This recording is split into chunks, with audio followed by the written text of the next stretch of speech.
biker is literally snoring so hard under my desk, he didn't even realize I got up and moved. I hear him. He is cutting logs right now. All right, let's be quiet. Let's see if we hear him. Dude, it's 5 o'clock. What is he doing sleeping? I got the mic a little closer. Jeez. He's a dog, man. He's 12 years old. Oh. He's like, I'm going to sleep when I feel like it. No, that's it. He's 12 years old. That's it. Also known as, what is that, 80s?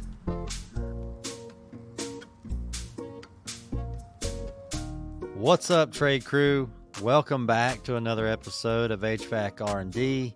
We are powered by Keystone Sales and Associates. They are your premier PHVAC manufacturers rep in the Mid-Atlantic.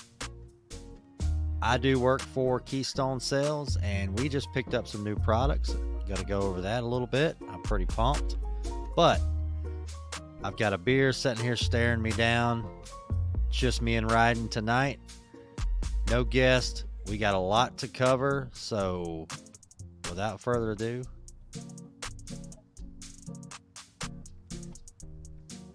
No, Ryan, you don't want to say anything? You're supposed to say, let's get it going, so that I can say, yeah, come on. Oh, yeah. Let's get it going. Yeah, come on. How did I forget that? I thought I said I don't know. No, you didn't say it. I was rolling. You totally wrecked it. All right. Roll that beautiful music. Let's go.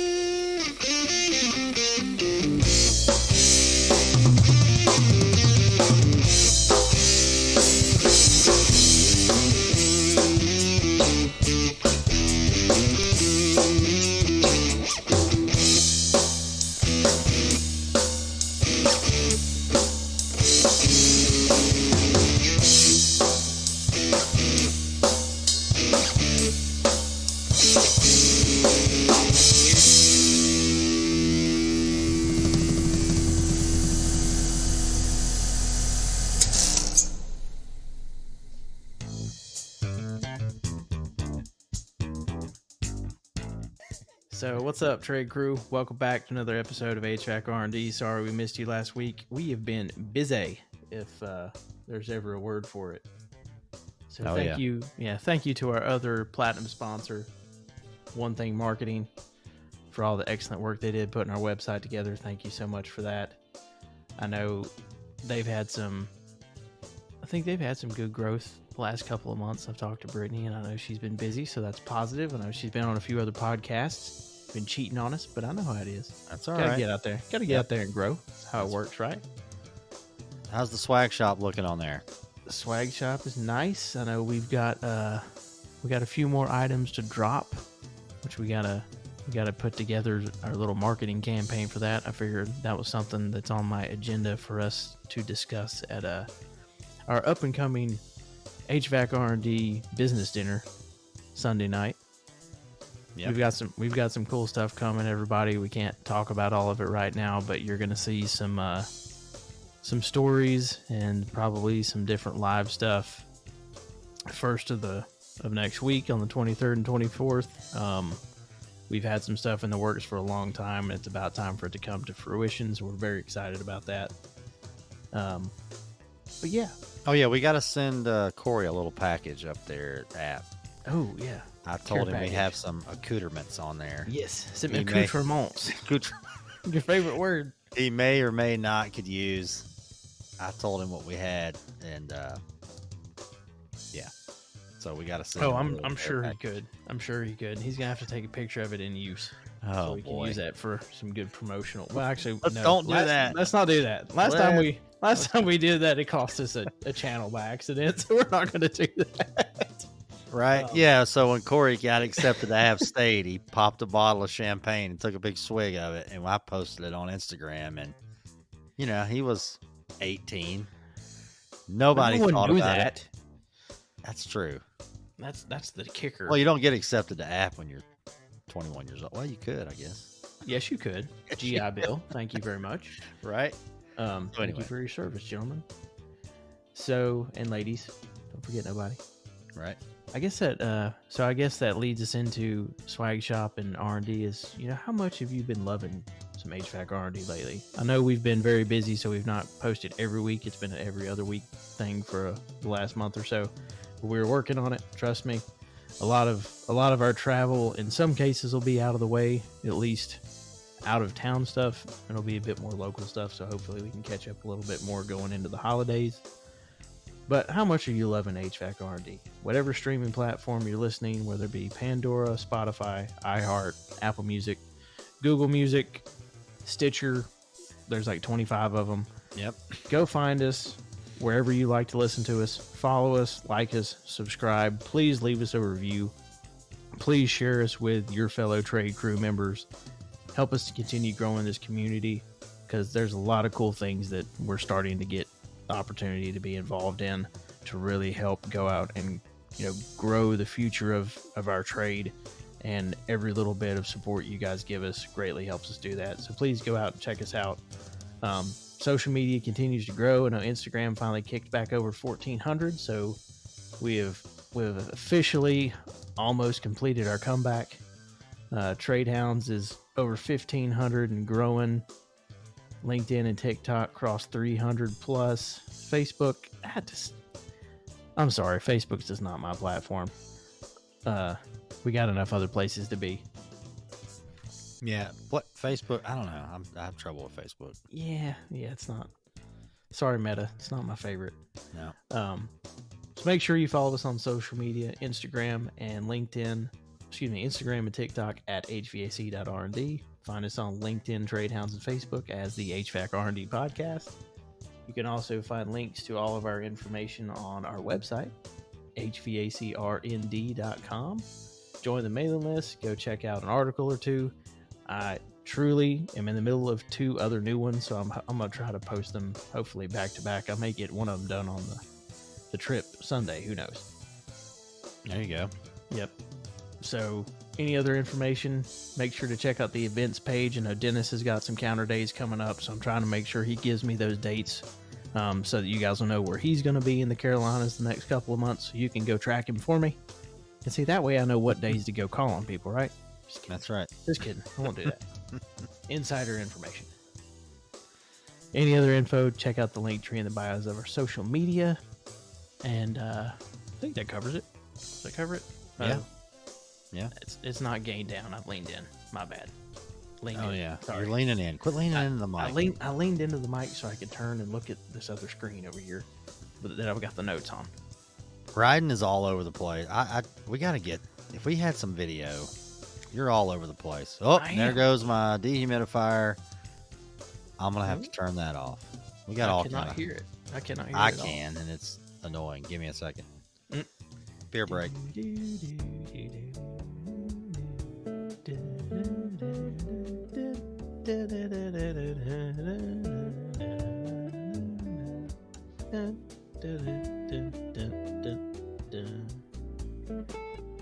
Well, I guess Final Jeopardy's in, folks. Yep, don't talk junk. Yeah, that little dehumidifier works great down here, but it's noisy.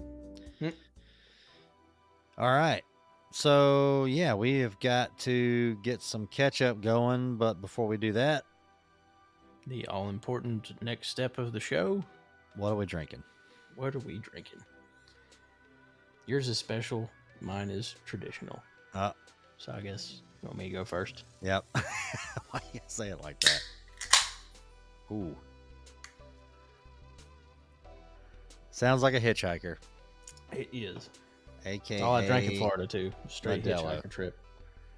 Actually, that's a lie. Modelos. That's a lie. I drank one other drink. We'll talk about that in a minute. What are you drinking? So, I got a little Samuel Adams brew here. Seasonal Oktoberfest. Nice. Hearty and smooth. Yep, can't beat this. Let's see.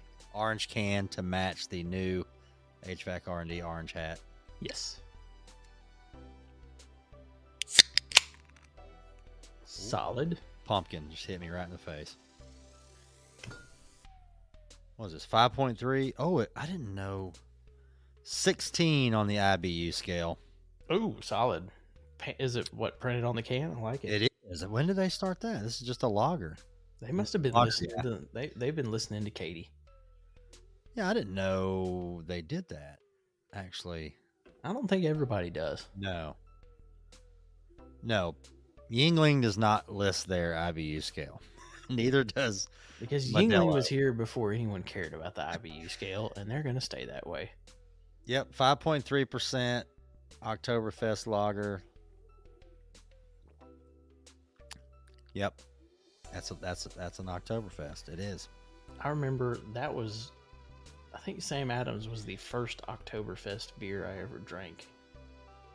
It's been around a while.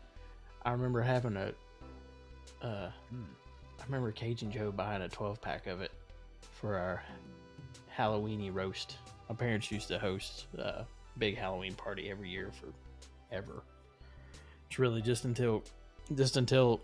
before COVID, when my mom started getting sick, that they stopped doing it. But it was always, Mom and Dad always would have 15 to 20 of their friends. I would have 5 to 10 of mine.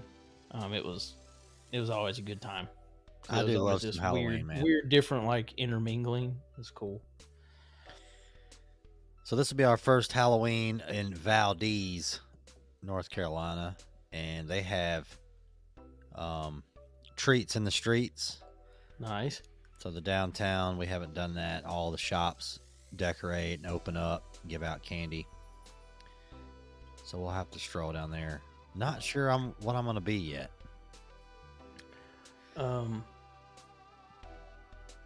I've got to tell you what I'm considering being for work with a fellow coworker, but I'm not saying it on here because no, don't do that. Because if we pull it off, it'll be freaking funny.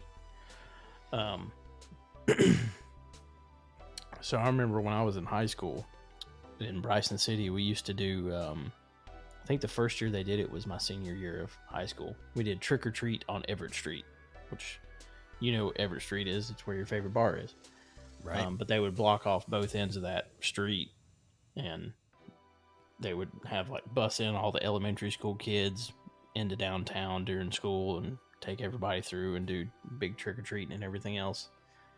And I remember the very first show that my band played was in front of the Calhoun house at Halloween for trick or treat on Everett Street, like in the afternoon after the kids left. I was going to say, yeah. A little 90s punk grunge band for the kiddos. Yeah, on the front lawn of the Calhoun house, which is still just kills me to this day because it's still such an old historic place. When I was going through photos that my great grandfather had taken when we ran the drugstore for a little bit, or the CBD store, BCDC, I found a bunch of pictures he had taken of like all these famous people from the mountains that were, and they were all like standing in front of that place. It's so funny. Oh yeah, I do like it up here. Little foothills, little mountains. I do like it. Well, and this is so our street does.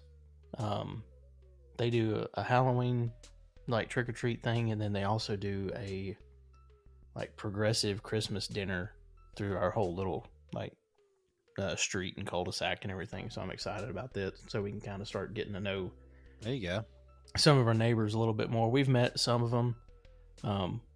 The guy next to me, I swear, works for an HVAC company. I'm not going to say the name, but he and I just have never had a chance to even really talk. And then another neighbor across from us is a commercial electrician. And he does like fiber optics and control wiring and all kinds of stuff for schools and other places. Dude, we still got to get a plumber, still got to get an electrician. I know. I can't believe we hadn't had a plumber on here yet. I mean, it is HVAC R&D, but it's trade crew. I know, right? No, we're going to fix that. We got to get some... Yeah, I got a million questions for an electrician that comes on here. All right, so let's catch up. What have we been getting into? Where do we want to start? So we've been Keystone, we had the counter days with Insight where Rhydon works. So we went around to the Insight Roadshow. Yep, the ultimate HVAC roadshow, as Tony phrased it. I did get a new generator. So Sweet. it's on the way. It's come to find out, a 5,500 watt to 6,000 watt generator that's 120 or 240 is kind of a unicorn. I didn't think it would be. Now let me rephrase that. Interesting. An inverter style generator. So okay, there's the kicker. Quiet, cleaner power. Yeah. Inverter generator is not just quiet, right? But it's cleaner power. Like I was checking the hertz and the voltage coming out of that job site generator I had. That's why the lights were flickering on the trailer. It was I was getting 206 on the voltage coming out. I was getting 98 on the 120 volts. I was getting 40 hertz, like just random. Now, a skill saw, air compressor, job site they don't care, right? But an LED strip light in a trailer, it cares. All the Bosch products ran just fine on it. But so yeah, I ordered a. Everybody's like, "Oh man, go get you a Honda." Well, they got a 3,000 watt, but I'm running a package unit and a split system and a boiler, a tankless, a mini split. The 3,000 watts not going to cut it. So the next step up on the Honda was really large, and I don't know, $4,000. So yeah, that's not. So I grabbed a God, I can't remember the brand. It wasn't a brand that would jump out at you, but it's 6,000 watts starting watts, and it's an inverter. 62 decibels, not bad. No, that's not bad. No, and $1,200. So I guess do we need on the old Bosch trailer? I was gonna say, do we need to tell the story of your generator in Raleigh? So we our so Insight's new Raleigh store, we had the first roadshow day there. What was that, the 26th of September, something like that? And we've got an Aeon trailer there that's 60 feet long. Because of our commercial guys, we had 2 other different commercial big vendors of ours, and then we've got the Keystone trailer pulled in right there, so that, and I appreciated the position we were able to get it in, because guys would have to walk through and around the trailer to then go into our parts counter, right, and then into the warehouse, which is where all the vendors were. So we had a great spot. The headache was, all 3 of these other trucks are running, and then our generator, Keystone's generator's running, and it is loud as shit. And then right next to where all this stuff is running, we've got a classroom that is full of 35 to 40 contractors or engineers at the time going through continuing ed classes, because we offered 3 classes during the thing too. I will say, the Insight puts on a party.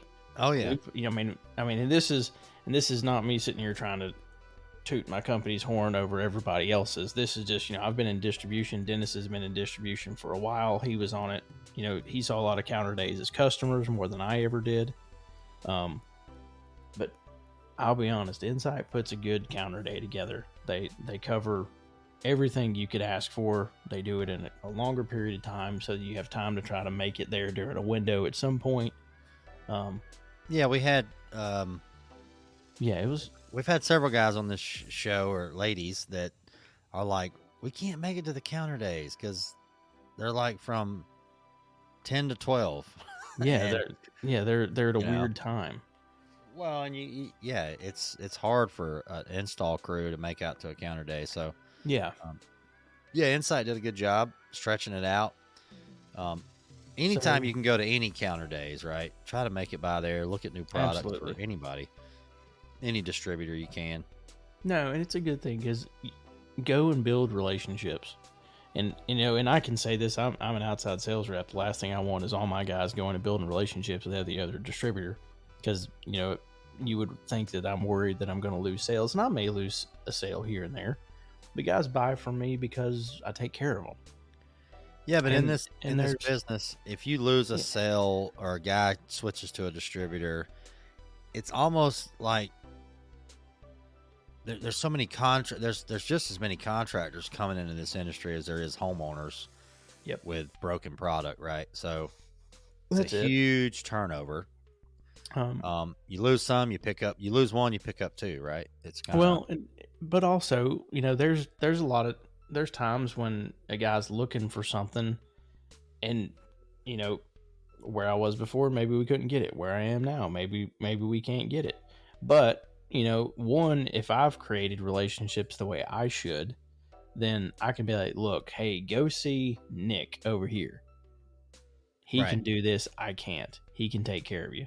And then I have the unwritten, you know, relationship with that guy that, hey, you don't pick my pocket, I'm not going to pick yours, but we're going to need each other to help one another's customers at some point. And there's so much of this industry, and I've talked about it a lot the last couple of weeks, just with other customers and with vendors and stuff. I said there's so much of this distributor hate, and everybody beating their heads against one another. It doesn't have to be that way. No, We can all sit down here in the bottom of our barrel, and we can have competition. Or you can find a way to rise above that and get to a different level and understand how to truly have collaboration with different people in your industry, as opposed to everybody being each other's enemy.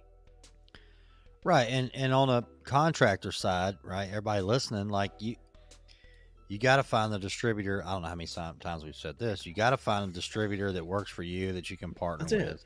That's it. That's what we're getting at.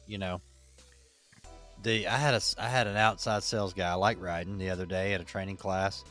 First guy ever is like, man, I'm glad that Bosch is in all these other distributors. He said, because the price is, if it is everywhere, the price is what it is.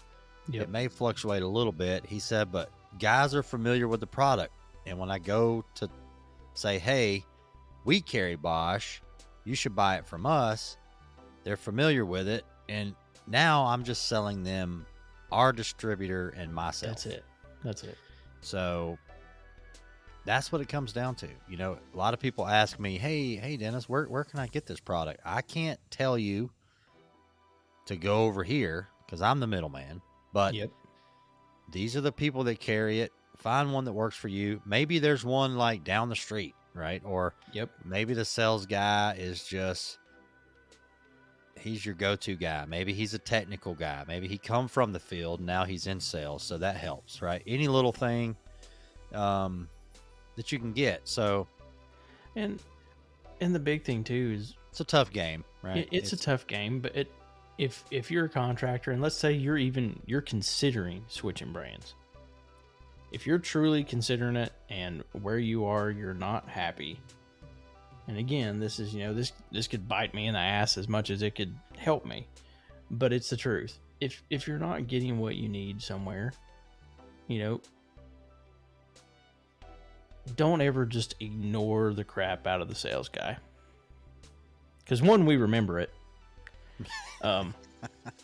Two, you never know who's, if he's going to end up working at the place you're buying from anyway, and you might need a friendship there.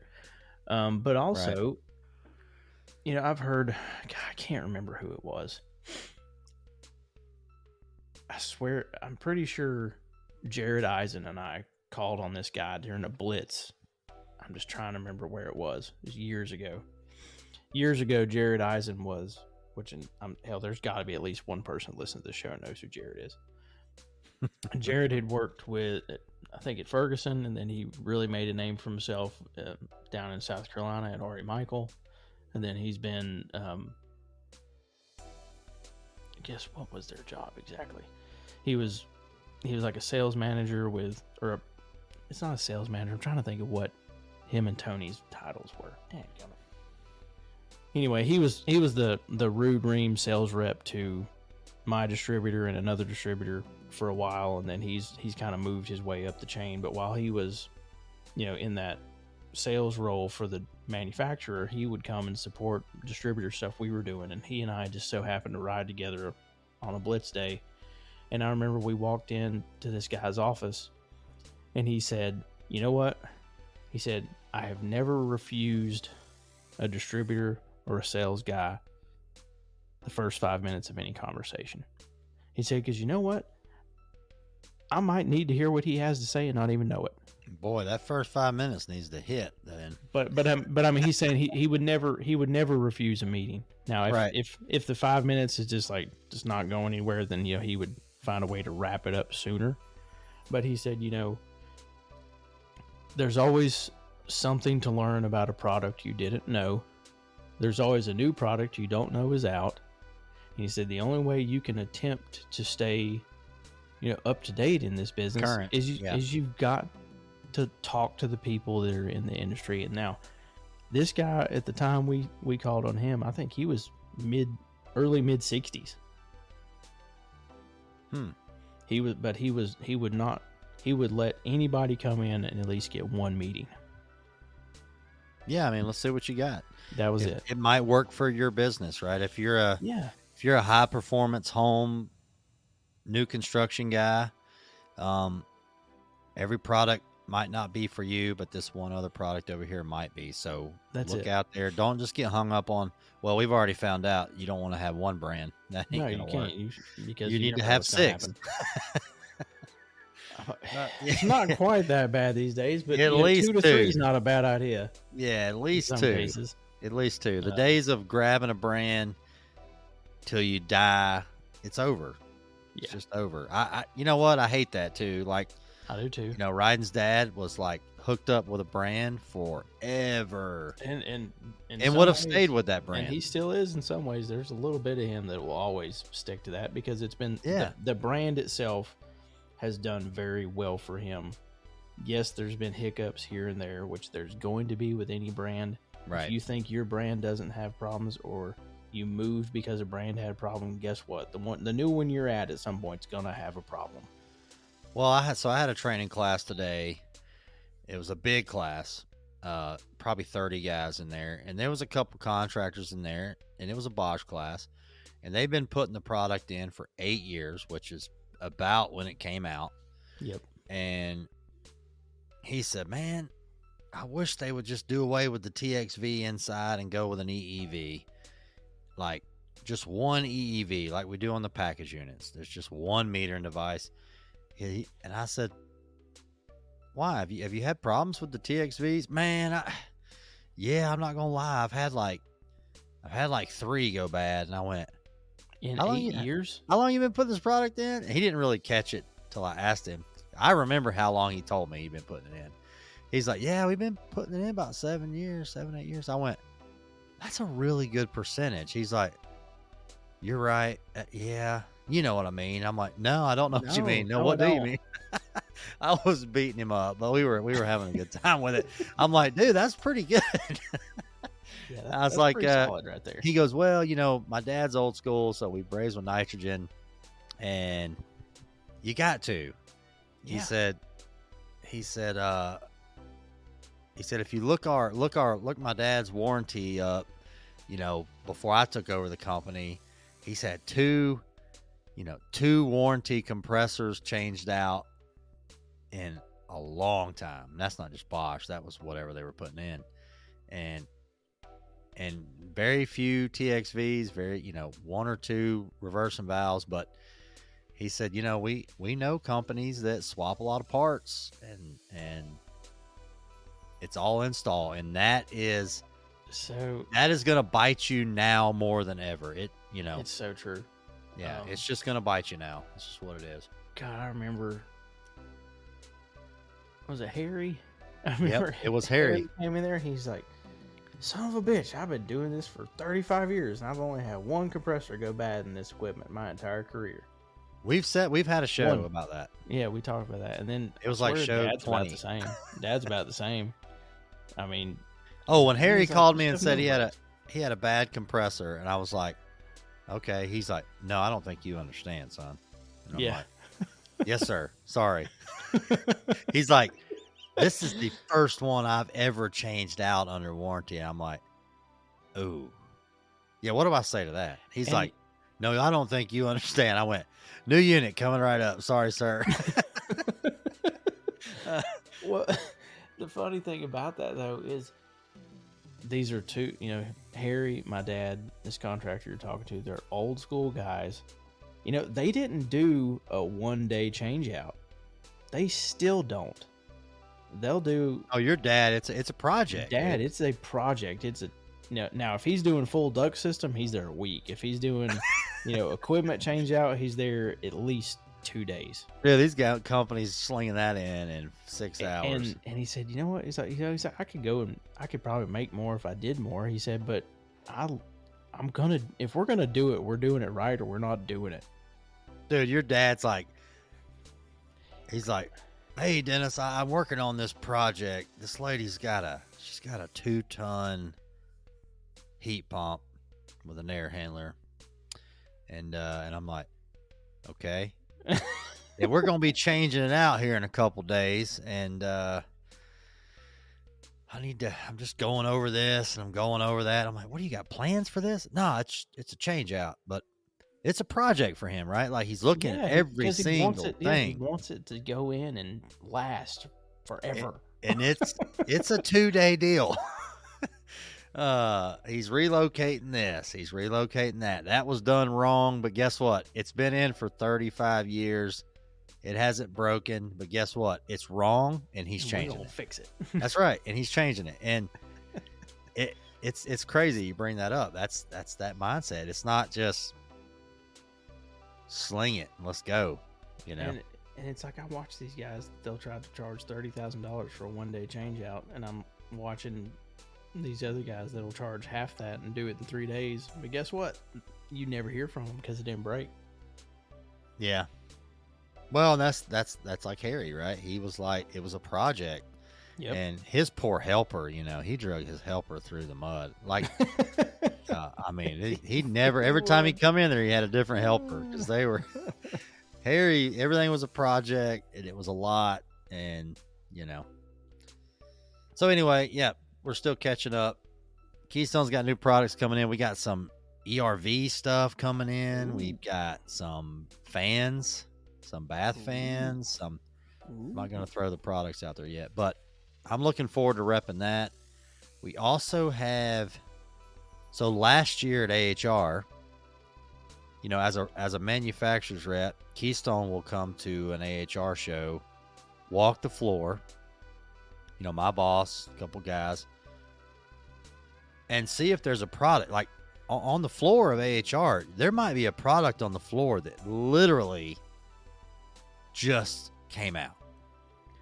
And it ain't nowhere, right? They're like down from Germany, and they're like, check this tool out. And you're like, holy crap. Check out this tool. Yeah, it's great. Yeah. I'm like, where do I get this? And they're like, what? From Germany. I'm like, no. Does Johnstone carry this? Who? Like, okay, never mind. Yeah, I mean, that's what HR could be, right? You see this stuff and you're like, holy cow. So Keystone will walk around and chat with these guys and say, hey, do y'all got anybody that can rep your product and sell it for you? We like it, So we're bringing on a product, it's kind of interesting where we can, put a sleeve around a pipe and freeze it. If you want to change out a valve on a water line, it freezes This sounded so cool when you were telling me about it. Yeah, you freeze like a slug in the pipe, and just a little spray can, boom, freezes the line all the way up to almost a 2-inch water line, which is big. So freeze the pipe, change the valve, take everything off, and when it melts, you're good to go, right? So we're bringing in some products like that. It's a niche thing, but I love stuff like that. So we're gonna tinker with that. But yeah, we still got to talk about our little Well, me and Rhydon like casinos. So we never finished the generator story. Well, I got a new generator. Yeah, we did. I got a new generator. Didn't. No. Oh, we did the not. other generator. We did not. Oh boy. So, yep. So the whole time we're there, Dave is the general manager, branch manager of the the Raleigh inside store, office, because we do more than just we're way more than a distributor. It's interesting. We do a lot. It's more than even enough to explain half the time. But so the whole time this generator is driving everybody nuts because no one in the class can hear anything. Oh yeah, I've moved it. Dennis has moved it over and over and over again, trying to get it to where it's not echoing weird or this, that, and the other. And then about I'd say about 1:30 or so, 1:25, 1:30 or so, the entire block we're on loses power. I don't know if somebody ran into a telephone pole. I think that's what happened. I'm pretty sure that's what happened. The whole block loses power. So guess who had to come to the rescue?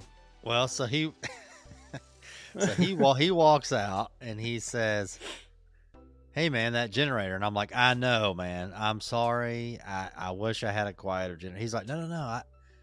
Can we borrow power from that?" I'm like, "Excuse me?" And then I walk out and I was like, "We have no power." You're like, "Oh shit." I'm like, "So you need to use this power from this generator?" Oh yeah, I'll let him have it. Now I won't name this guy's name because I actually don't know who it is, but this was the best part. So I plugged a cord into the generator because I had some extension cords out there, and drop cord, as my dad calls it. Plug it in, took it over to the door. He opens the door. He brings his cord out for their computer and TV so they can continue the class, and we got the same end. I've got the female end, and he's got the female end. He goes, "You got the wrong end." I went, "Nope. You got the wrong end." He goes, "No, I don't." I'm like, "You're fired." I plugged mine in. You got the wrong end. These two don't mix. And then in the meantime, I look in the room and his buddy's rolling up the other end like, God, why did he send that over there? So, and then that guy just vanishes. He felt bad. He's like, I'm like, "We can't plug these in, bud. These are the same end." So anyway, that was a funny moment. Yeah. So then they needed the old NASCAR campground generator. Yes. God, that thing is horrendous, loud man. As crap. And it's only 5,500 watts, but it looks good too. You got nice wheels on it. It is rolling nice. around. It is a very nice generator. So if anybody's looking to buy it, You might need to put it like 120 feet away from your event, and then hide it behind a wall. But I was going to build a duck. I was going to build a duckboard box, 3-sided box to put over it. And I talked to my boss. He's like, "No, we're not going to do that. Just get another one. Come on." He picked that up at a counter day for a couple $100. They were trying to get rid of them, and he's like, "Yeah, we'll take it. We'll use it for a trailer or something." I mean, it served its purpose. It was louder than the Aeon diesel generator, which was probably 12,000 watts. Oh, I'm sure. That was a cool. I'll be honest. That was a slick trailer. The VR thing in there, that was pretty cool. Yep. Yeah, Aeon trailer. Nice guy too, running that. Oh, hey, Cody. That was Cody. Cody's back, Yep. everybody. He's Cody back. approved. That was a cool bark. Sound like a dang cat. So yeah, during this during this road show. Yeah, then we went to Greensboro. Yep. So you drove to Greensboro. And we were supposed to have a guest. Yeah, we were trying to record from the hotel. That did not work. Nope. Ryan's work computer has too many firewall blocks for the software we use, apparently. Now, come to find out, did I tell you? So Heather is the brand manager for Insight. Heather has had the same issue. She ran into it trying to work on a show with Tony. So it is not just me. It legit is the computer. No, So yeah, it's the work. At least, that makes me feel a little bit better because I was like, what am I doing wrong? So work computers are changing. Yep. I was attending a Bosch class, and the presenter was up there doing some tankless training. And on the break, I said, "Hey, man, can I, I do training down in the Carolinas. Can I get those PowerPoint slides?" And he's like, "No, you can't." And I'm like, "Okay, what an asshole." He's like, No. Literally, our work computer will not let us share anything from the USBs. Yeah. And I'm like, oh, so that's a new thing for me. I didn't know that. Yep. I thought and ours wipes its. I feel like it wipes its random memory like every 10 to 11 minutes, something like that. Because that was the same time frame she was having issues too. Right. So Rhydon can't record with a work computer, but while we were sitting in the hotel,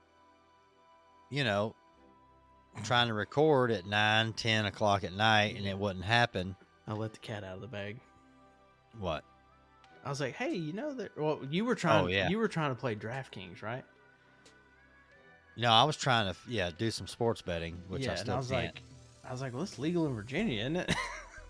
And I'm like, well, Virginia's a long way away, and Rhydon's like, well, there's a Danville, Virginia. There's a Caesars Casino. It's 45 minutes from here. We're like, get in the car. Well, then Grayson. So Grayson was in there with us, and we were experimenting with different forms, I guess, of beer pong. We'll leave it at that. Yep. You saw the videos. They're on YouTube, or not YouTube. They're on Instagram. And then he was like, "What? We think this. We're going to Virginia." And he's sitting on the couch, like 10 feet away from this stupid thing. Yep. And then he just launches it and it lands. I was like, well, I guess we're going to Virginia. Yeah, so we go to Virginia. Now, mind you, when did we leave we left the hotel at like 10:30. 10:30. Yeah, not smart. Genius. Not smart, kids. So we went to Danville, Virginia. We crossed the line, and it's one of those like last stop for fireworks kind of thing. As soon as you cross the line, yeah, bam, 2 football field long tent. Yep, white tent. That's casino a Caesars revival casino in Danville. Nothing else there. Nothing else. So we stroll in this tent, and it is legit in there, man. I actually really liked it. I did too. That. It was nice. Wasn't too overcrowded. It was Tuesday. It was Tuesday. It was 11 o'clock. Yeah, let's just throw in the tent casino. In a tent casino. Yep, not too crowded, which is nice. Perfect. They did have food and all that. They did.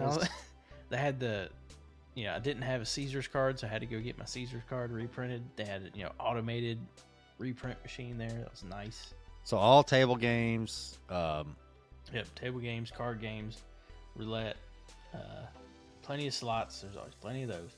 Always plenty of slots. And then, so we were there on the 26th, and they opened, or they were getting ready to open their live craps tables the 1st, so the next week. But they have like I almost want to call it like stadium craps. Does that make sense? Yeah, they had a half of a craps table. Yeah, it's a half a craps table. It's almost like standing stick, like stick left or stick right. It's about the distance of it. Yeah, you walk up when it's your turn to roll. You walk up there and throw the dice, and then you go back and you got a little screen you bet on. Yeah, and there's like 4, 5, or 6 places you can stand on either side of it. So it's like a little stadium around the half craps table you're tossing on.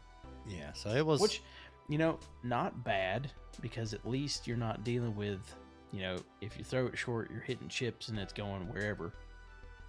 So there's no chips. Yeah, there's good. There's good ability for consistency if you can keep it, and it wasn't crazy bouncy. Or it was bouncier than like the full blown like 12-foot table craps digital game in Cherokee. Because it's landing on plastic screen is different. it was at least like really rolling on a true table, Right. to an extent. Yeah. So Grayson gets on. He's got $15. He throws in $15 in chips on a $15 minimum bet blackjack. Yep. Wins the hand, and then proceeds to make like $600 on $15. He hit every single thing he bet on. If it was a sucker bet, he hit it. He'd put 5 on it, he'd hit it. He was having a ball in there. Yeah. Plus, you could smoke in there. That was a huge plus for him. Yeah, it was fun to see. Because I'll be honest, my last few casino trips have been rather depressing, and this one wasn't that great for me either. It was rough. I gave him a couple $100. Rhydon donated to the cause. Mm-hmm.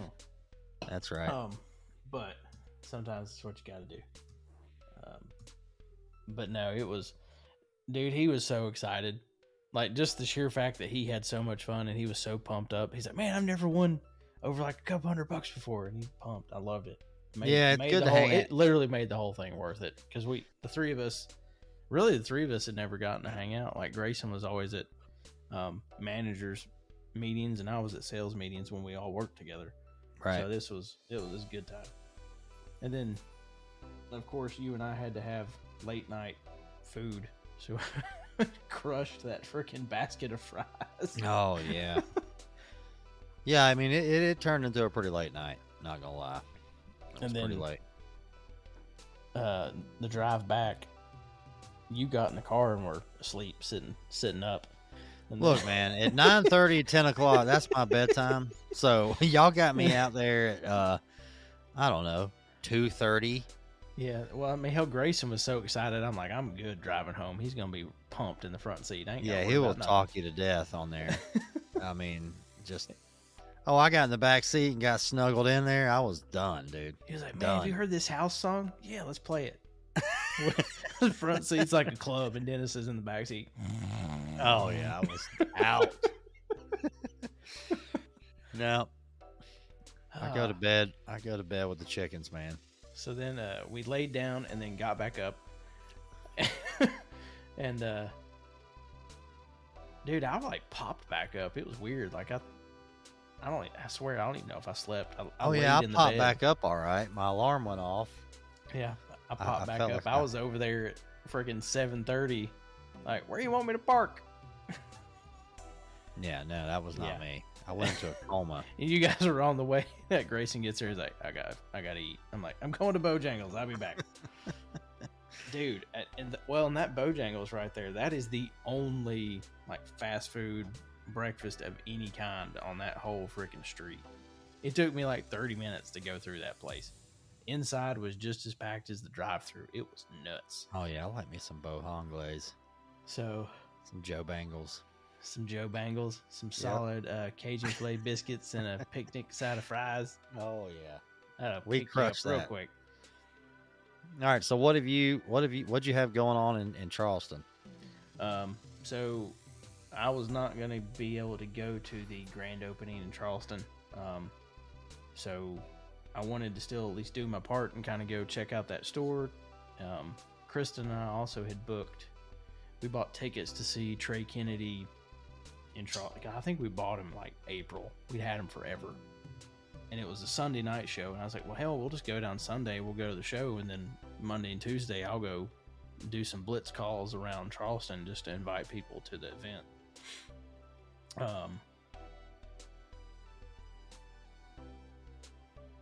You might want to edit this part out. I didn't know if to throw Grayson in right there or not. I don't want to get other distributors irritated with y'all. No, that's okay. Yeah. Okay. Well, yeah, cut that weird part out just there. At 50 minutes. 50 minutes. Grayson went down there as well. So we spent some time. We saw, I would say, if you count the drive-bys, including ones we did not stop at because we were just like, nope, not, because it was either a house or just a weird situation. I'd say we went through 30 people. I have notes and information on like 24 or 25. It was a really good couple blitz days. And it's, you know, we're opening in that market, so it's just a lot of this was just so people know who we even are. You know, we've been in that market for a couple of years as commercial reps, but we're starting to start getting into the market with all of our different parts of the business. So the only way you can get in there is people got to know who you are. Right.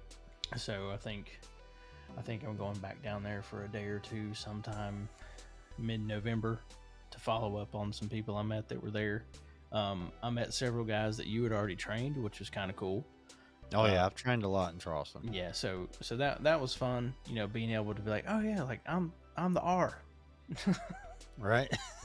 Which it's I'll be honest, like stuff like that is what's made so much of, you know, the growing pains of going to a new place and switching jobs. In a lot of ways, it's made it worth it, for just being able to go out and us both be ourselves. Right. Because we're both committed to the companies we work for, and because of that, they're committed to supporting us doing this show, which, you know, it all works together anyway. But, you know, it's cool to go down there, and I think one of the guys, you had just been in there the week before, so, you know, they were primed and ready to come talk to me. Right. But no, it was cool. It was a good time. Had some good food. Went to Poogan's Porch, which it's actually named after a dog. Doesn't sound extremely appetizing. Dude, honestly, it was probably one of the best steaks I've had in forever. Really? Oh, Charleston delivers on the food, man. The fried green tomatoes were not greasy. I've had we've tried fried green tomatoes a lot of different places, and the majority of them, the flavor's okay, but they are just, God, they just soaked up the oil so bad. Right. Dude, theirs were, you would almost think they put them in the air fryer, but there was just enough to know they didn't. Right. But I mean, bang on freaking fried green tomatoes. And then I will say that is probably the best New York strip I have had in a decade. Jeez. It was killer, man. And you could have drank their salad dressing. So it was a good spot, and it wasn't crazy overpriced. We've eaten at some high end places in Charleston years ago when we went for, I think it was our 5th anniversary, somewhere around there. We went to Charleston. Yeah, dude, Charleston's food delivers big time. Yeah. All right, so HVAC. Want to get into that a little bit? Can we talk about that on this show? Yeah, let's go. Where are we starting? So I've done some site visits here lately. This one kind of hit a little different, but I seem like I get this more often than not. But maybe you saw on Instagram, I drove to a sweet little house in Blowing Rock, North Carolina, on the side of a mountain. I don't know. I mean, this was a postcard view this guy had out his back door. But anyway, new construction home. They just built it. It's about a year old. They're still working through some stuff, you know, punch list and whatever. But here's why I'm there. They got a Bosch system there. It's a fully foamed house. Tons of windows though. This is a modern style. And the homeowner, the complaint is this past summer, or, you know, just recently, we had some hot weather, just couldn't get it to 65 in the house. And I'm like, and the contractor's like, look, I get it. I know. 65 is not a, you know, that's not a normal design temperature, right? But I've been getting this from homeowners here lately. I don't know what system that guy's used to or what he's had, but 65 is a lot, right? Middle of summer, can't get it to 65. It stays on all day. It just doesn't reach it. So anyway, so I was like, all right, I'll come out there.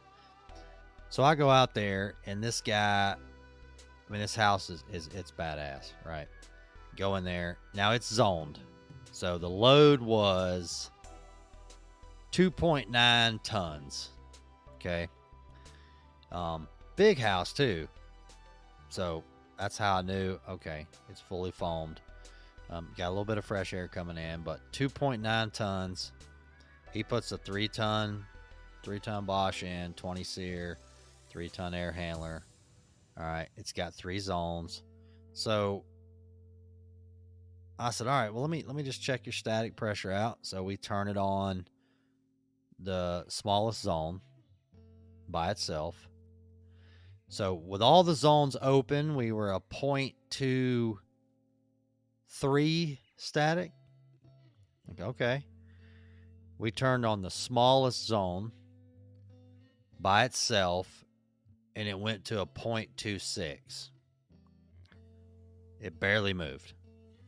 Like, just nothing happened. Like, okay, it's kind of weird. All right, make sure the dampers are actually closing. So there's a run in this house that's got to be over 100 foot long, up to bedrooms up on the 3rd floor. Like I said, skinny, tall, like modern style home. I used to say look like 3 shoe boxes stacked on top of each other. Yep. They used to build them in Atlanta, right? So lots of glass, nowhere to run ductwork. Now, when I walked in, I noticed there was a ton of ductwork. And I went over and looked at the air handlers, 3 tons. I looked, and it's just giant returns, giant supplies. I'm like, wow, this just looks like really big ductwork. It looks like a lot of ductwork. Like, where's the other system? And it's like, no, this is the only one. I'm like, oh, okay. So anyway, you know, the one thing I want you to get out of this is, bigger's not better, right? Yep. So that thing just ran out of velocity, big time. The outdoor unit's doing all it can, right? Yep. But we're not moving any air. So he's like, man, did I oversize it too much? I mean, he's like, man, I can rip this thing out and put a bigger one in. I'm like, yeah, I mean, the load is what it is. But I said, let's go talk to the homeowner. Let's just see where he's at. Because they'll tell you what you want to hear, but you got to ask it a certain way, right? So the homeowner was not feeling it. Like, I couldn't crack this guy. I try to be funny with him sometimes or whatever here and there. And I was like, all right, man, we figured out all your problems. We got it all figured out. And he's like, really? And I'm like, no, not really, actually. He's like, that's not funny. I'm like, all right, whatever. I'm like, look, man, just chill out. It's just heating and air. I said, what was the lowest temp that you got it? I understand you got it set on 65, which is a tall ask in the middle of the summer. But where did it actually get down to? He's like, it wouldn't get under 78. I'm like, okay, well, that's not good. Like, I wouldn't want that either. Yeah. Here I am standing there with the contractor. I got to be careful what I'm saying here. Oh, yeah. The contractor is my customer, and the homeowner is his customer. And I'm jammed up all in the middle trying to fix everybody's problems. Now, I could easily say, look, this Bosch system ain't the problem. It's doing all it can. See you later. But I was like, what's the best it did? He's like, look, man, I could turn a couple zones off, and that upstairs would not get under 78. I'm like, well, that ain't going to work. So I said, let's try that. So we turned all the zones off but the upstairs, and there's only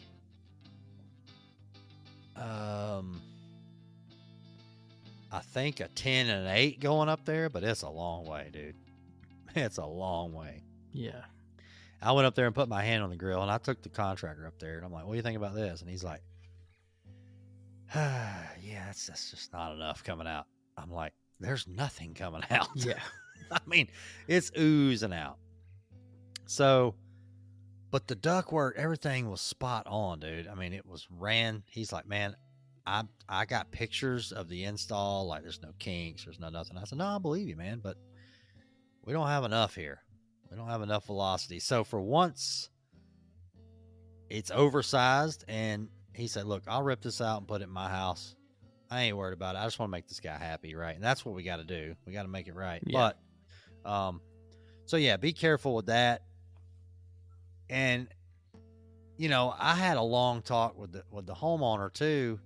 I said, let's say we put in a 5-ton here and a 4-ton air handler, and we do get it down to 65 in here. He's like, let's do it. I'm like, and then you sell the house. He's like, no, I'm not selling the house. I'm like, no. This contractor has to think of that. You sell the house, Miss So-and-so comes in here and she wants it 73 in here. Yep. And guess what happens? It short cycles, and we got high humidity. It ain't running enough. It ain't running long enough. He's like, yeah, but I'm not selling the house. I'm like, I understand, but you're not getting what I'm saying. Like, the contractor can't just... He has to size it to the house. Well, and he's also... as much as he can. By code, he has to do certain design temps. Yep. And homeowners don't give a rip about that. Nope. So that's what contractors are up against, man. It's tough. And I said, can we get it to 65 in here? Probably. It's a foamed house. Like, I said, why did we zone it? I asked the homeowner, I said, you set everything the same? He's like, yeah, I just turned them all down and just let it ride. And I'm like, so we didn't need to zone it. Yeah. He's like, yeah, I mean, the contractor thought, he goes, man, I tried to size it to where a couple zones were going to cut off, or one, and I'd pick up airflow over here and satisfy the upstairs. The downstairs would probably satisfy, cut off. But this guy has them all open, which had no velocity at all, right? It was just like you trying to blow through a 5-inch pipe. It ain't happening. So, something to think about. Be careful when you're zoning. He wishes he'd have put 2 systems in there. So yeah, he's gonna do another Bosch change out on that house, and so we'll see what happens. I will report back. Nice. We got to put some more. We have multiple throttle. of those, like ones we're waiting on report backs. I know. Well, if it works, they don't ever call me back. That's true. They don't call me back and say, "Hey, man, this thing works fantastic." They call me back if it ain't working. That's the damn truth, right? Well, and so I just got back yesterday from sunny Fort Lauderdale, Florida. Interesting enough, Tuesday down there was the coldest day of their year, I think, or something. Or it was like the coldest day, or that day's coldest day in history or something. It was like 60 degrees. I was like, this feels great. But I went down there for Bosch Water Source training with Florida Heat Pump. Monday night, flew in there. We had dinner, made friends with the bartenders, got a nice HVAC R&D beer can cold sticker up on both sides of the bar. Attaboy. So I'll put some of that out once I get 5 seconds to build the reels. And then we had factory tour on Tuesday morning. So Florida Heat Pump has been around a long time. They've built a ton of stuff there. Everything is built to order. And now one of these things we were talking about earlier is, hangover, shortages, and headaches and different things. Right. They have to stock. They're currently stocking 3 brands of compressors to be able to build all the different potential types of units they have. They're keeping Copelands. Pretty much anything that's a 2 to 6 ton for them is a Copeland compressor currently, because it's what they can get. Right. But then they have a mix of small Copelands, or not. Dang it, there's another one too. And then they also have a mix of LGs, but all of those ones are in the 1/2 ton to 1.5 tons, which, what's funny is I had a conversation with a contractor today about LG compressors starting to get into more, regular everyday 1.5 to 5 ton stuff, and they're not a big fan of it. I said, and I can understand that to a point. I said, honestly, seeing LG used in a 6,000 BTU up to 15 to 18,000 BTU, I actually feel like that's a great fit. Probably. Because LG's, historically known for, smaller compressors that are in appliances and other stuff. Some in their mini splits. I'll be honest, when I was at 2 distributors ago, we sold LG. I never had an issue out of a compressor. I'm not going to talk about all the other ones I had, but I didn't have a compressor that was a problem. But every damn thing else broke. But seeing that, and then they stock so many different types of sheet metal because they do all different kinds of build to order stuff. It was interesting to see. It's not a massive manufacturing plant, but the I'm trying to think of the right word. The configurability, that's a good word, if it even is one, of things you can do. I mean, so many things they can build stuff or build stuff to what you need. Efficient. Yeah, super efficient. They can, and they're building everything from 6,000 BTUs to 60 tons in that place. Right. That's crazy. And then I have not taken that trip yet. No, it was interesting. And then really, puppy dog. He said, he's literally squeaking a toy raccoon. I can't make that up. Not even kidding. But no, it was cool. It's interesting seeing how they build some of the larger ones. They build them to be modular because a lot of them end up in hotels and high rises, and they've got to be able to get them up the freight elevators. So they build them to where you can take them apart without, it being a problem. Thought that was very interesting to see. And then listening to how they tandemize compressors differently in single and 2-stage options between 2 compressors, 4 compressors, how they do those different things was neat. And when you sit there, I mean, everything's hand brazed, everything's built, packaged by hand. They build all the e-boxes that they call them, all their electrical stuff is hand assembled there. So it's pretty slick to see. If you ever get a chance as a contractor to do a factory tour, it puts a lot of stuff in perspective. Yep. I mean, it really does. They also have, a full decimal rated sound room so they can test all their decimal ratings. They showed us that. And then they've got a couple other testing rooms. Some of their big stuff, because now that they build even bigger stuff, they're building stuff that's bigger than they can fit in some of their labs at the moment. So they're working on that. They've got a place that'll offsite do it.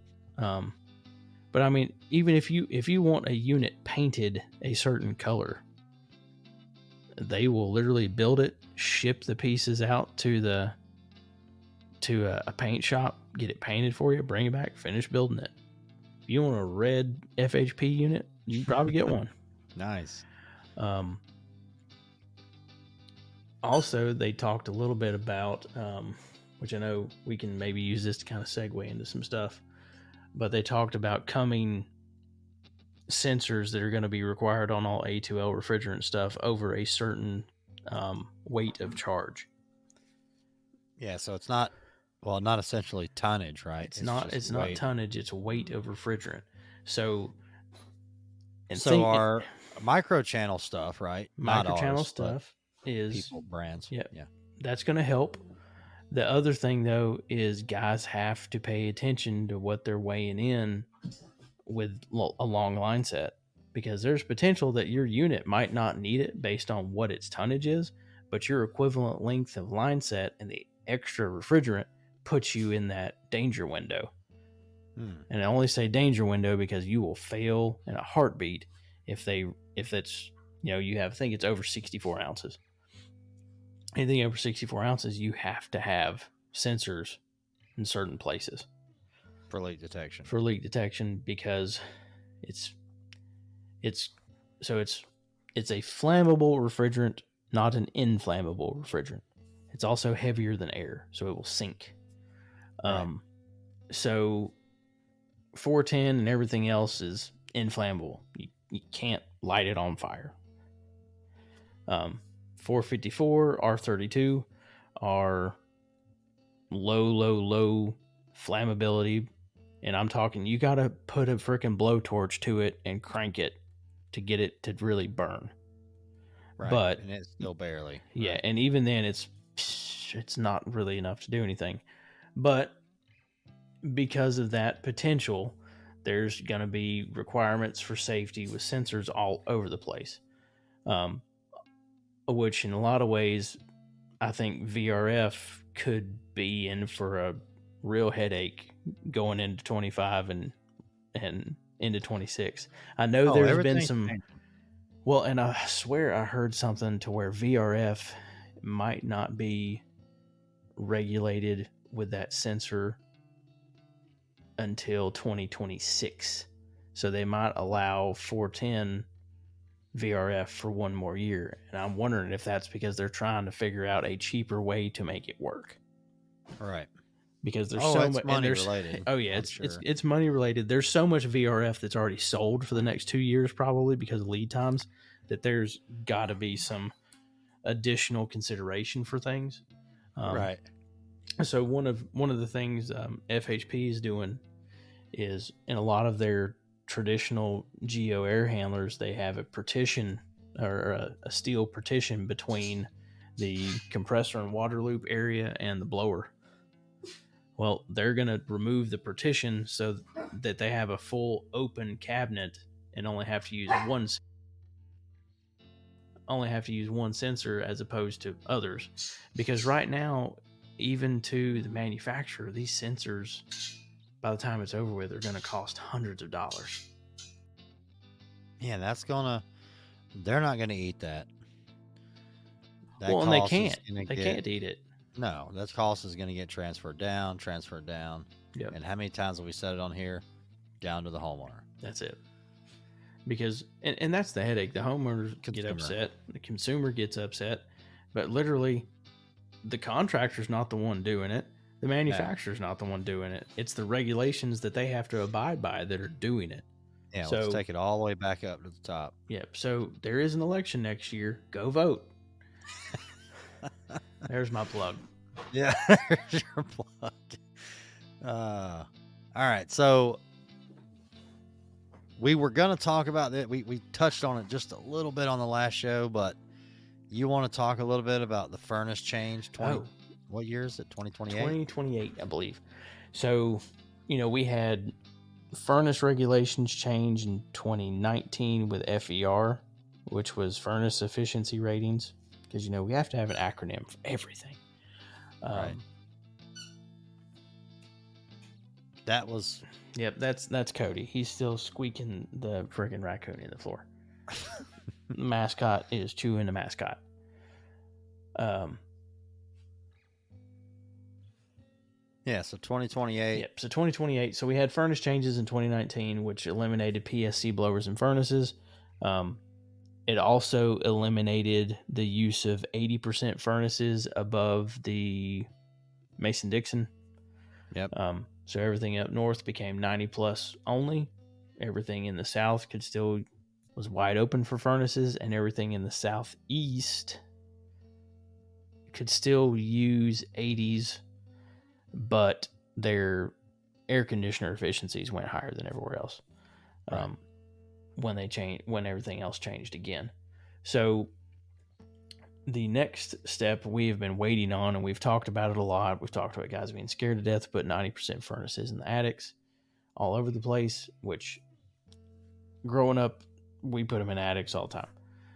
But it looks like, but it looks like, according to federal government, in 2028, furnaces nationwide are going to be regulated to 95%.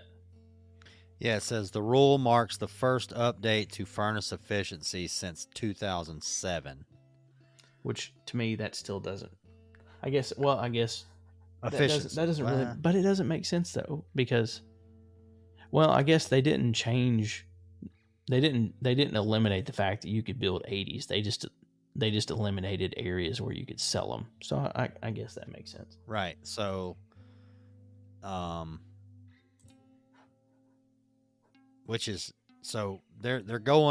battling the 19% of annual home energy use in the U.S. is furnace efficiencies. Yep. Or residential gas powered furnaces. Yep. So seems like a small percentage, but yeah, must be 95%. So not just 90s in the attic, 90, 92. Yeah, 92s are gone, 93s are gone. I mean, you look at people's furnace lineups right now. 80% of their furnaces are gone along with their 80s.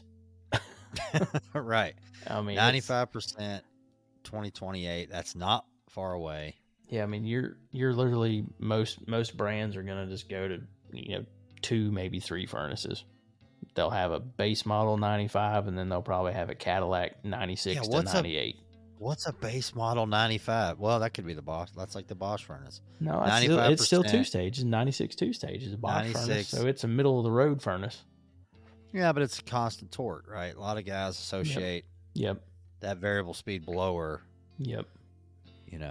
It's a big must have there for certain brands. So yeah, I think 2 lines of furnaces. That's crazy to think of that. Oh, the industry's changes are coming in hot, man. Yep. I'm looking in these training classes at these 22-year-old guys, and I'm like, whew. But they're gonna roll right into it, man. Oh yeah. It ain't gonna be nothing crazy for them, right? Well, and I think the stuff we're working on this next week. I think I kind of want to give some timeline and perspective on some things of how fast stuff has changed, so that people can kind of see, like, there are a lot of things happening quick. Right. It says heating comprises most U.S. households' largest single utility expense. Cost is an average of just under $700 a household with a non-condensing gas model. So, I mean, some of these numbers, 50 million homes. I mean, gas-powered appliances are a major source of the pollutants that become particulate and ozone pollution. This is going to make for healthier communities, Rhydon. Yes. Yeah, so then we're battling that, right? We can't. These manufacturers don't have an option. No, well, and it ain't their fault. No, the car manufacturers are in the same boat. I'm watching multiple manufacturers are discontinuing cars and trucks and different things left and right because they're being forced to build freaking EV cars. And I mean, we're literally sitting here converting our auto industry to being dependent upon a resource of multiple levels that we are getting all of it from China that we can't produce at all. Scares the crap out of me. That's right. Yeah. Not a good idea, but Nope. Hey, we got to roll with it. I know. So, did you want to touch a little bit about what we're getting into next week? I don't. Or you want to hold off? Well, I don't know how much we can. That's the problem. We can't. No, we can't. Yeah, That's right. We can't. So, Jobin. Yeah. Oh, you have a Jobin. Perfect. I do have a Jobin. You haven't heard this Jobin. No. Let's go. I know. I got to get ready to start cooking, man. What are you cooking tonight? I think I'm cooking pork medallions and something else. So my new favorite that's the home is chef that's up tonight. Non-bread pizzas on the smoker. Oh yeah, the pellet smoker. That's solid. Yeah, throw some toppings on there, slide it on there. And he's saying non as an N-A-A-N, not N-O-N.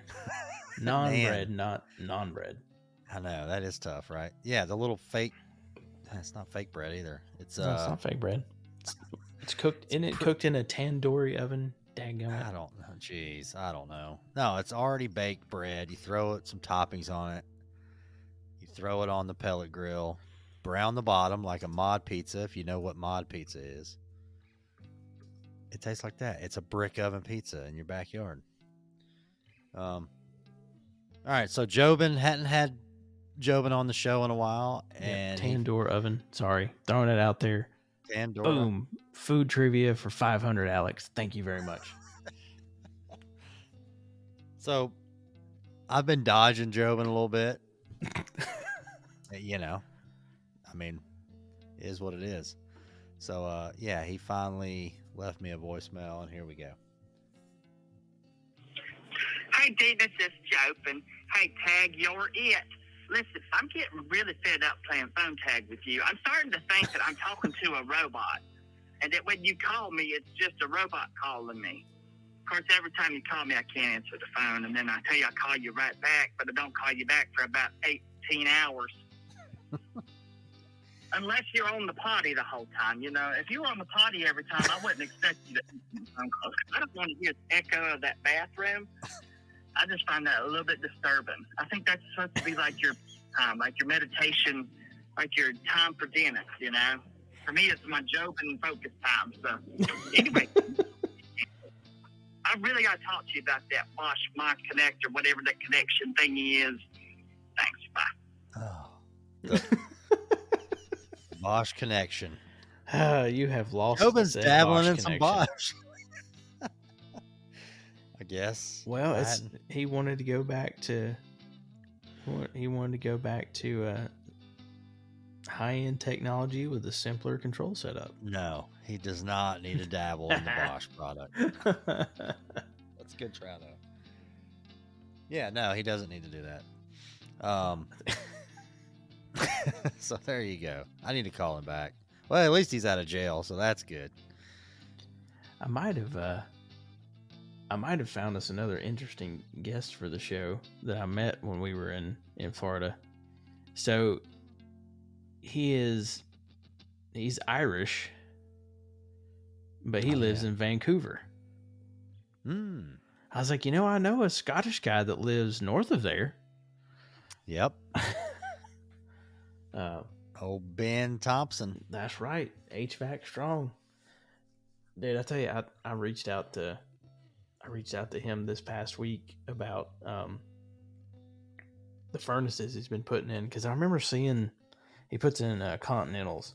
Yeah. And I remember seeing them in the Napoleon versions at AHR.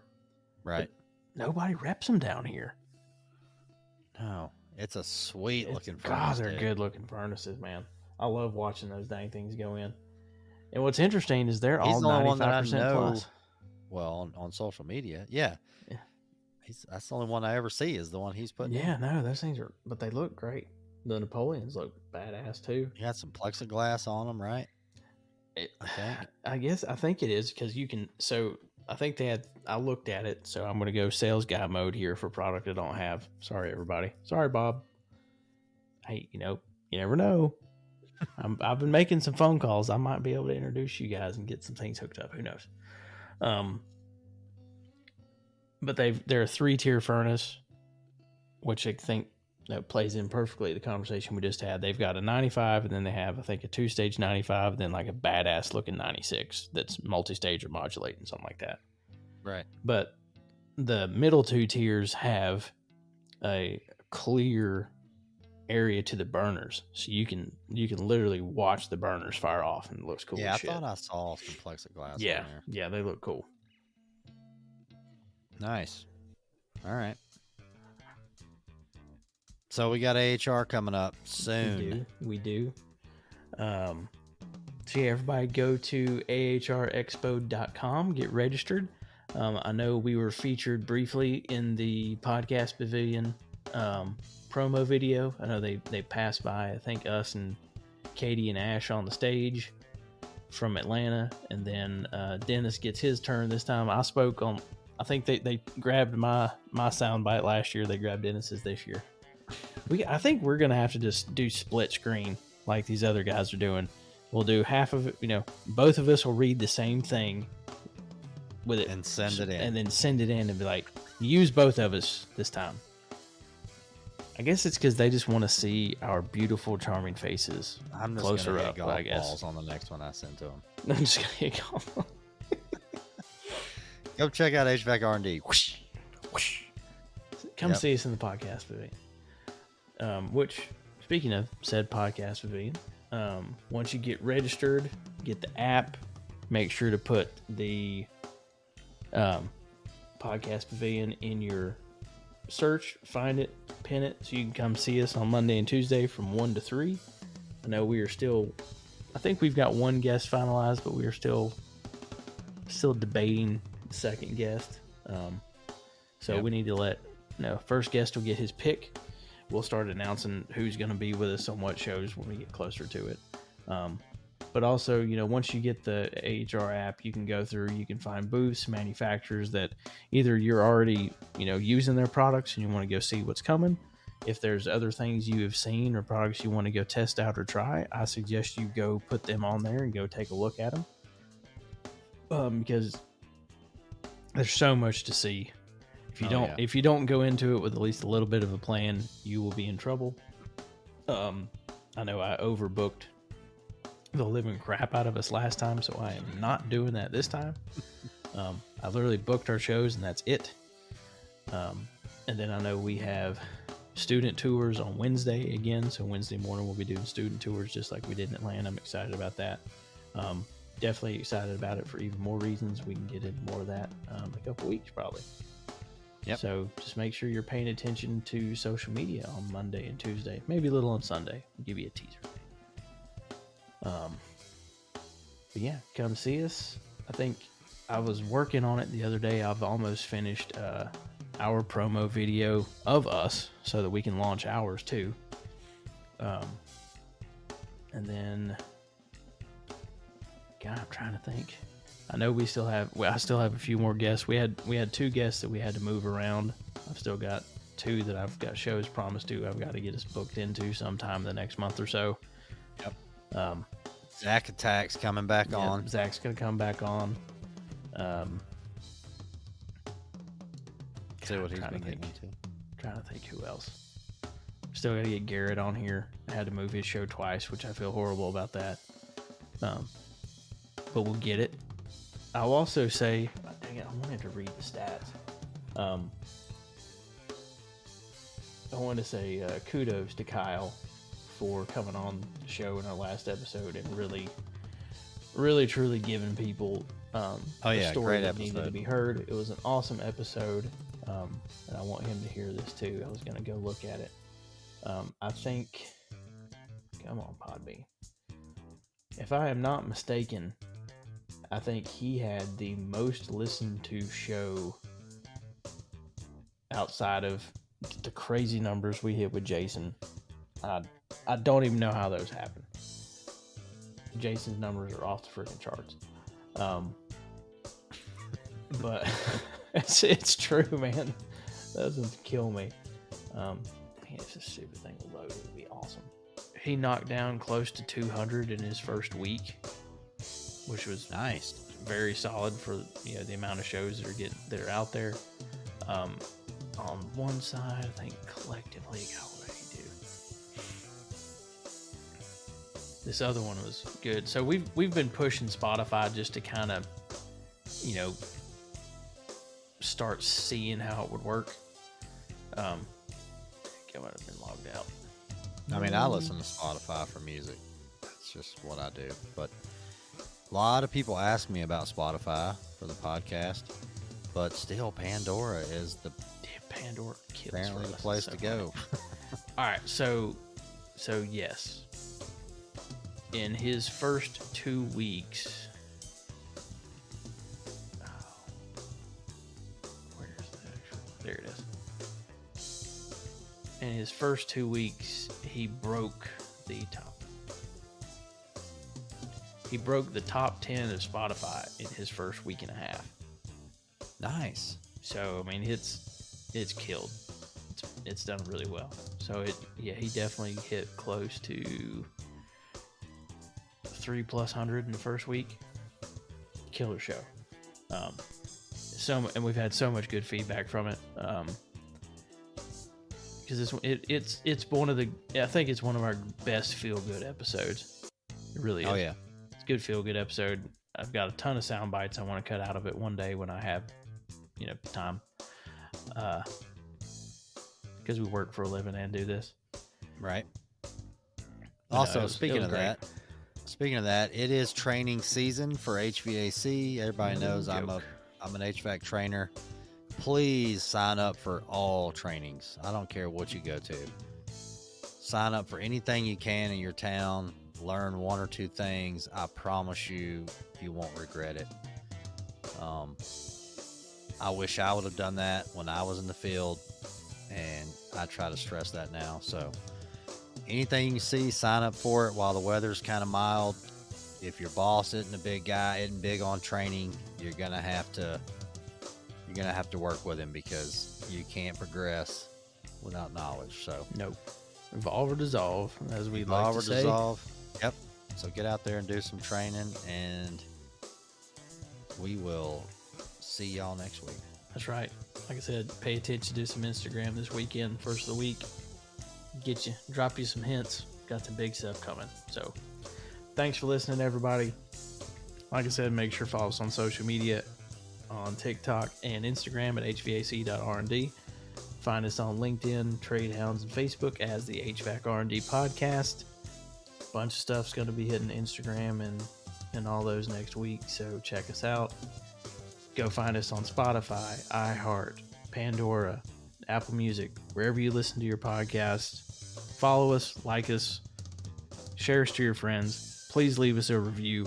Let's continue to build this trade crew, everybody. Everybody have a great weekend. We love y'all. Peace. Yeah, come on. Get it.